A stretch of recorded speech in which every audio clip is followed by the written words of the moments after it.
Eu tenho ouvido o seu choro, eu tenho ouvido a sua oração, eu tenho ouvido o seu clamor, eu tenho visto a sua dificuldade, eu tenho me condoído da sua tristeza e da sua humilhação.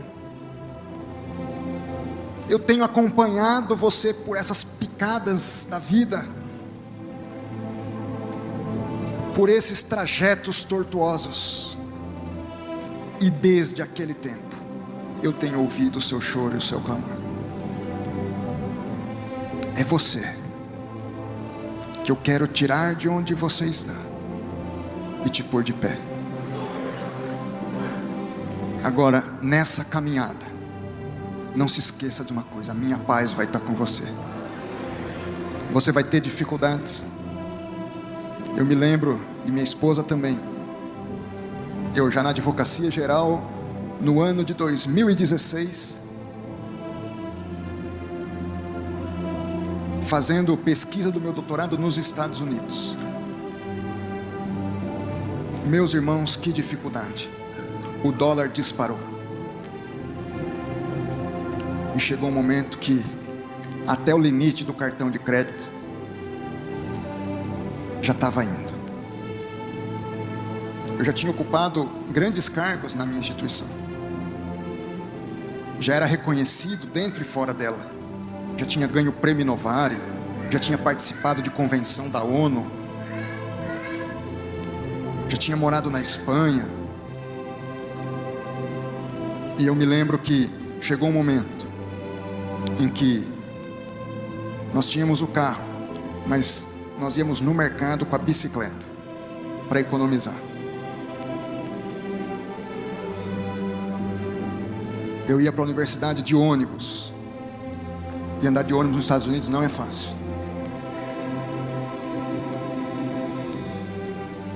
Minha esposa, nós comíamos o pão só feito em casa, para economizar. E houve momentos que eu falei: meu Deus, que sofrimento. Será que eu fiz tudo errado? Depois de 15 anos de serviço público passando por isso, que situação. E às vezes a gente pensa que é fácil, que desde os 19 anos foi tudo fácil, e que do dia para a noite o André cai aqui ministro do Supremo Tribunal Federal. Não é assim. Deus vai provando a gente, vai nos, literalmente às vezes nos humilhando.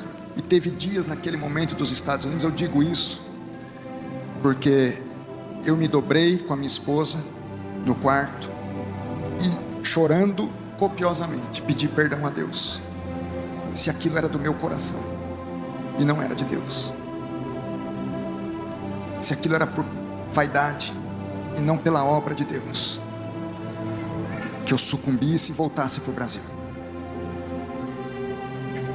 Mas que se fosse para a glória de Deus, que Deus mandasse um milagre, mandasse um anjo, fizesse alguma coisa, senão não tinha condições de terminar o período que eu tinha lá nos Estados Unidos.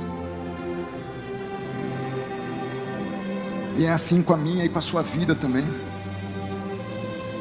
Às vezes a gente crê na promessa, mas é tanta escuridão. Mas lá nos Estados Unidos, uma semana depois desse choro, eu junto dinheiro, vou levar minha sogra para Orlando para voltar para o Brasil do aeroporto. Nós tínhamos um carro, senador Vanderlan. Meu filho lembra bem, o apelido do carro era Verdão. Um carro antigão, era o que eu podia comprar, tinha pago 3 mil. O que você viu? Faltando 5 quilômetros para chegar no aeroporto em Orlando, o Verdão apaga na rodovia. E eu, meu Deus, eu aqui com a minha sogra, com a minha cunhada, sem dinheiro para chamar alguém para ajudar. E ligo para um amigo, o amigo não atende. Depois de 1 hora, eu estava com tempo ainda para o aeroporto, para o voo dela. Esse amigo consigo localizar, ele vem, as leva, regressa do aeroporto. E aí eu digo: meu amigo, me ajuda até a chamar o guincho, porque eu preciso do seu dinheiro agora para você me ajudar com o guincho, que o cartão já está no limite. E eu tenho que passar então a noite na casa daquele amigo. E eu então relato o que se passava.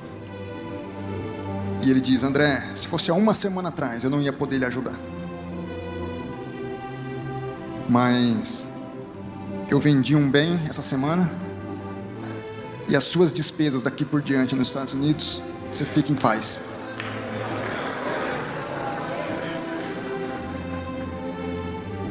Então é esse o nosso Deus. Às vezes a gente é o homem que está no caminho, mas também às vezes a gente é o samaritano que tem que ajudar o homem que está no caminho.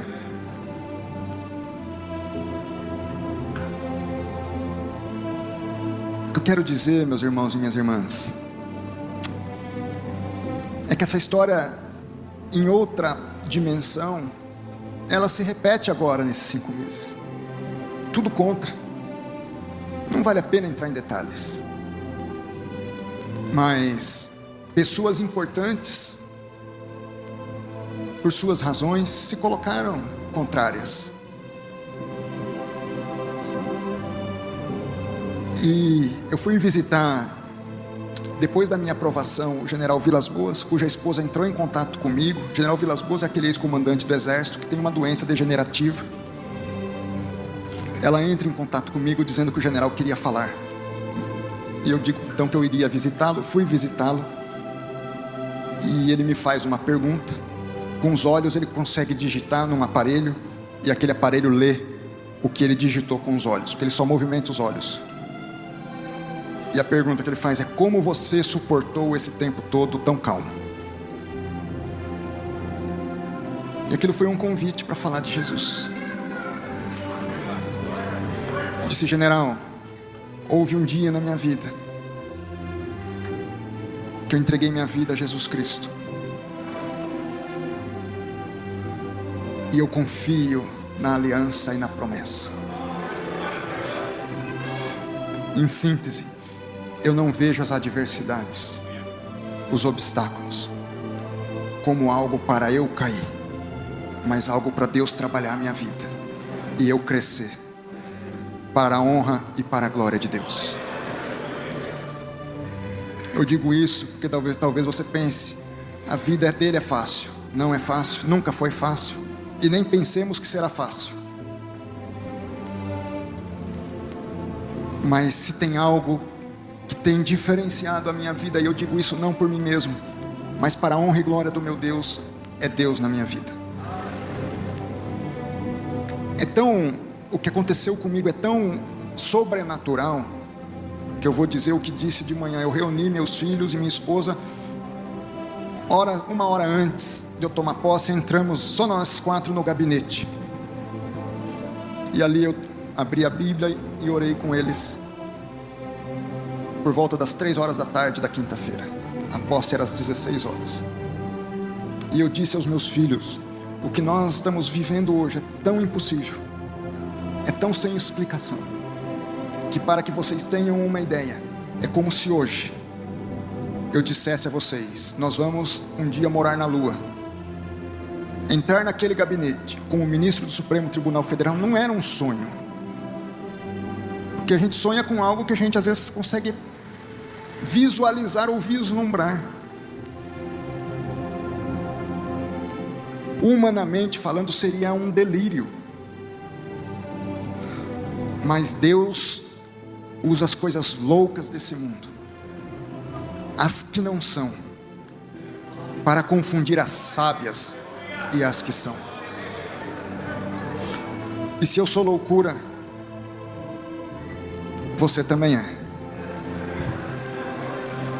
E se Deus me usou, eu tenho certeza que Deus pode te usar. Porque se há algo que nos une, é o Deus a quem nós servimos, o Cristo que nos salvou, e o Espírito Santo, que é esse poder, esse dínamos sobrenatural que transforma a realidade das coisas. O que eu quero dizer, meus irmãos, é que vocês são muito amados. Não temam. Por maiores que sejam as vossas dores, paz seja convosco. Sejam fortes e sejam fortes. E que você responda: Deus, ao falar comigo, o Senhor me fortaleceu.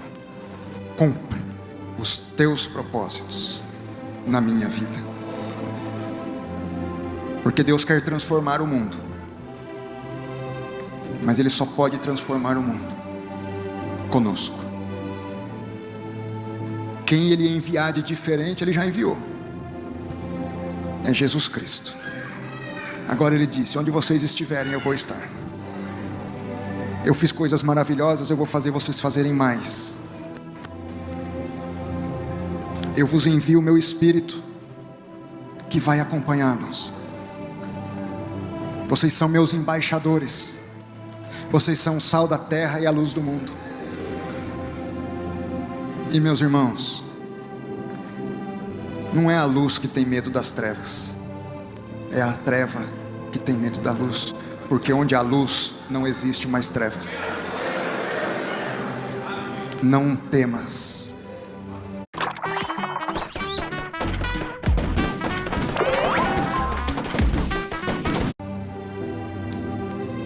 Só encerrando com essa fala, eu me lembro que o presidente, duas falas que eu tive com o presidente, uma delas, o senador Vanderlan esteve presente. Antes de me indicar, o presidente me chamou: eu vou te indicar. Você está preparado? Estou. No Senado não vai ser fácil. Você sabe disso? Sei. E eu disse, e ele perguntou: e se perder? Eu disse: presidente, quem tem medo da derrota não é digno da vitória. O cristão não tem medo da derrota. E a segunda, essa o senador Vanderlan presenciou. Eu disse: presidente, vocês militares são preparados para a guerra. Nós somos preparados para a cruz. O cristão não tem medo. Jesus disse: você quer me seguir? Tome a sua cruz e siga-me. Não disse que ia ser fácil. Ao contrário. Meu irmão, dobre o seu joelho diante de Deus. Se humilhe. Tome a cruz de Cristo e se ponha a caminhar o caminho que Cristo percorreu. Seja o sal da terra, seja a luz do mundo. Se prepare, porque Deus vai usar a sua vida. Que Deus te abençoe.